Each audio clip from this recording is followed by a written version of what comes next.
The Debrief is a production of faculty at the National Security Affairs Department at the U.S. Naval War College.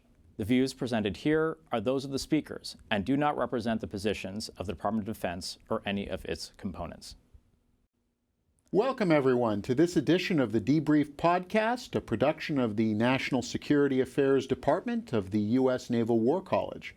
I'm your co-host, Nick Gvozdev, a professor in the National Security Affairs Department.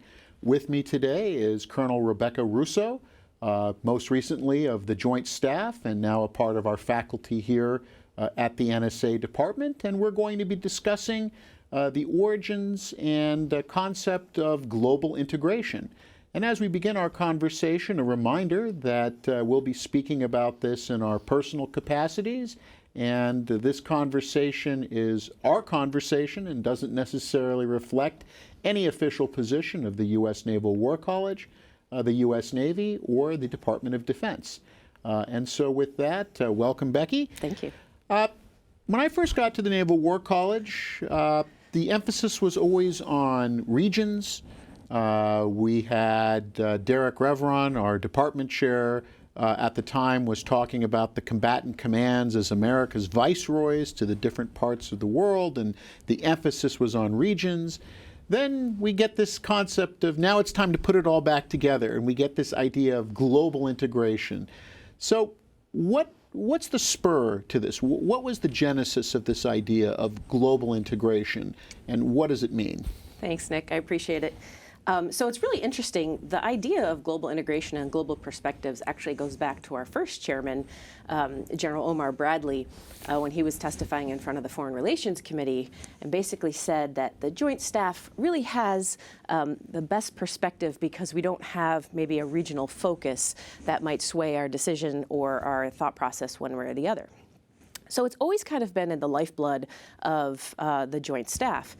Now, when General Dunford became the chairman, it was interesting. I was at TRANSCOM at the time, which has a very global focus to begin with. But he used to say, who gets to play me in a global exercise? And it wasn't him. And he said he wanted to know, why don't I get to play me?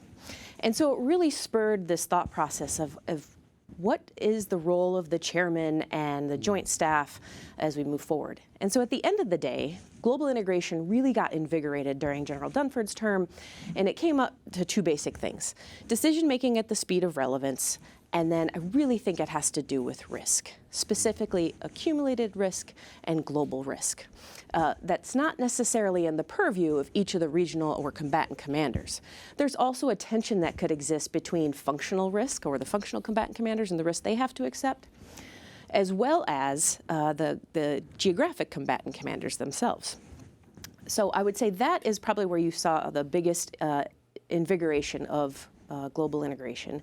Now, Chairman Milley, who just left, he's really the one that drove it all the way to the end to get us through to the force design and development phase, utilizing the joint warfighting concept as our North Star of how we want to get after global integration. I think that the way that the situation has changed in the world really speaks to this need. Dov Zakheim, the former Undersecretary of Defense, has been warning for years about what he calls the risk of simultaneity, which is that the U.S. doesn't get the luxury of concentrating on one part of the world with the problem and then working through them sequentially, and that you can have multiple crises erupting, which may speak to this need for integration.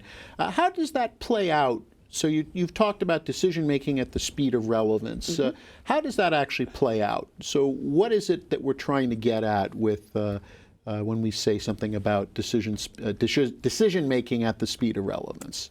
Absolutely. So I'll also point out there's actually four major pillars associated with global integration as outlined by General Dunford, and it was decision-making, force design and development, force management, and then also common picture, so our ability to kind of see and have a shared understanding of the environment.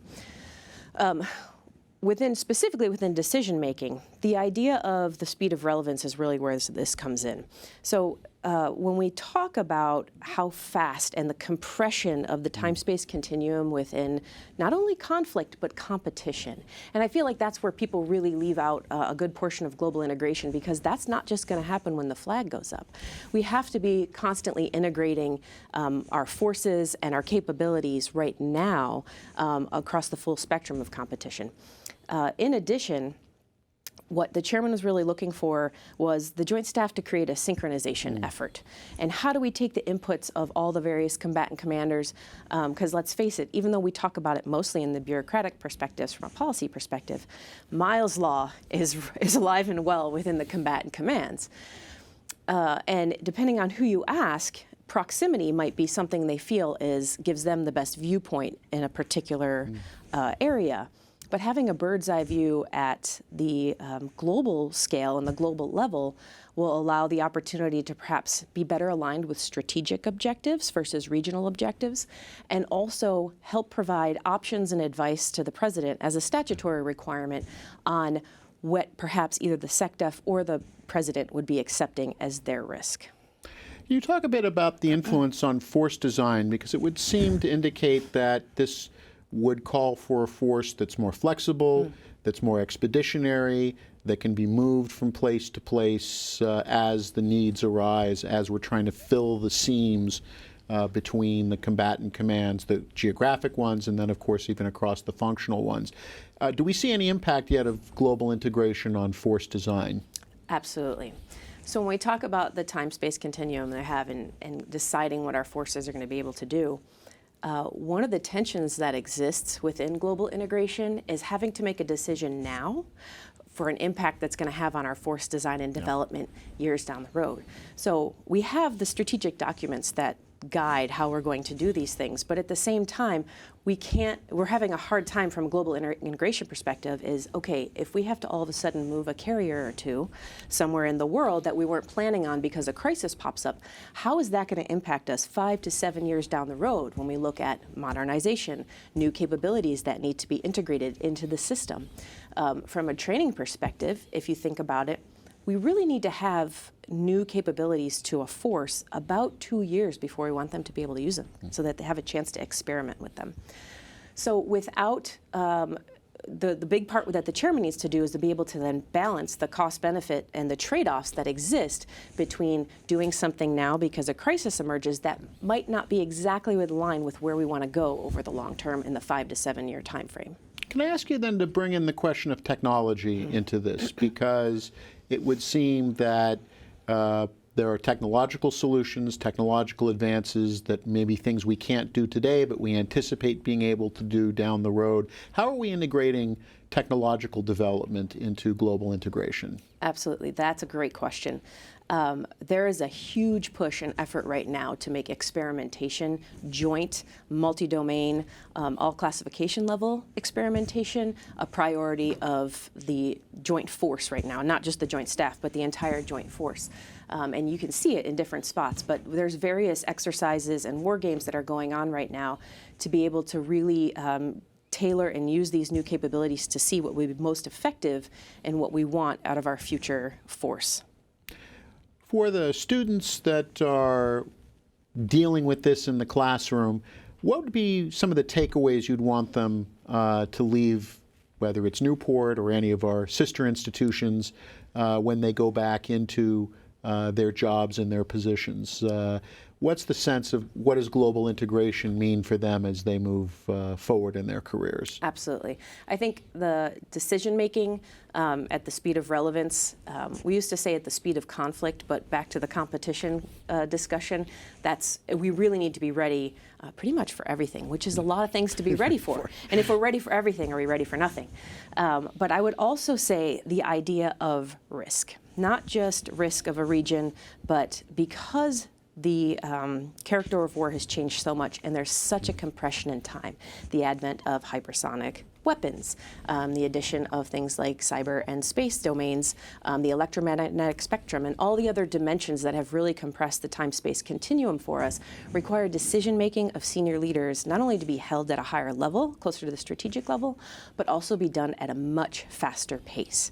And in order to do that, we have to have a global perspective of how a single decision is going to impact different areas, mostly because oftentimes it'll affect our nation's partners and allies. And so they are such a huge component to the global burden sharing we do, that we need to be able to make sure we're taking all those things into consideration. So what I would offer for people leaving here is that if they go to a regional area, absolutely work those problems, but understand what the global implications are going to be of a decision that is made in there. And when you can offer the different perspectives and the risks associated with doing something in that regional area, that'll give you more information to provide to senior leaders so that they can make a risk-informed decision. I think to wrap this up, I'd like to maybe get your sense, because you've used this point, several points, I'm talking about risk. And we do not live in a world that is a no-risk world. Right. We have to handle trade-offs, and ultimately these are political decisions made by civilian leaders. What's your sense from observing the strategic environment about the consciousness of risk within senior military and national security leaders, but then in the country as a whole? Is there a sense that we live in a riskier environment? We're not in a post-1991 where the U.S. essentially has the freedom to make mistakes and not necessarily pay a price. As you've noted, it's not just conflict, it's a global competition with near-peer competitors. What's your sense of our risk tolerance in this changed environment? I think it's a really interesting tension. I think we want to accept more risk, and I think the facts show that there is more risk in the world. The strategic leaders' willingness to accept that, I think they are trying. We are trying to bring the processes along so that the processes work at a faster pace so that they can be fully informed at all levels to then make the appropriate decision. So I think we're headed in that direction.